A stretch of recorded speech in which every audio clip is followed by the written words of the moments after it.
What's the most harebrained studio decision of all time? For me, it might be HBO passing on and nearly killing Yellowstone, and the absolutely asinine reasons why. Before the show became a mega hit and a cash cow for Paramount, creator Taylor Sheridan was developing it at HBO. Sheridan told The Hollywood Reporter back in June that then programming president Michael Lombardo liked the show, but the rest of the HBO team wasn't on board. The one thing that everyone at HBO agreed on was that the show needed a big star. Sheridan pitched Kevin Costner, but HBO execs didn't see it. Sheridan says they wanted Robert Redford, and promised him if he could get Redford, they would greenlight the pilot. So Sheridan drove to Sundance, spent the day with Robert Redford, and convinced him to do the show. Sheridan says he called HBO and told them, "I got him." They replied, "You got who?" "Robert Redford." "What?" "You said if I got Robert Redford, you'd greenlight the show."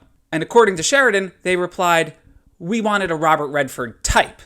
At a follow-up meeting with HBO, Yellowstone creator John Linson reportedly asked an unnamed HBO vice president, "Why don't you want to make this show?" The VP allegedly said, "It just feels so middle America. We're HBO, we're avant-garde, we're trendsetters. This feels like a step backward, and frankly, I've got to be honest, I don't think anyone should be living out there in rural Montana. It should be a park or something."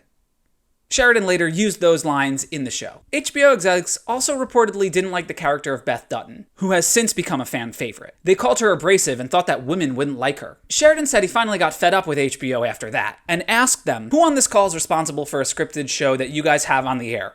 "Oh, you're not? Thanks." Ending the call and their relationship. Yellowstone should have died right there, because HBO typically doesn't let the rights revert back to the creator. But just before programming president Michael Lombardo was fired, he gave the rights back to Sheridan because he believed in the show. Sheridan went on to make it for Paramount, and the rest is history. Later, that nameless VP from HBO, he went on to have a production deal. And after Yellowstone became a big hit, he emailed Sheridan with a pitch for a family drama. Sheridan says he replied, "Great idea. It sounds just like Yellowstone."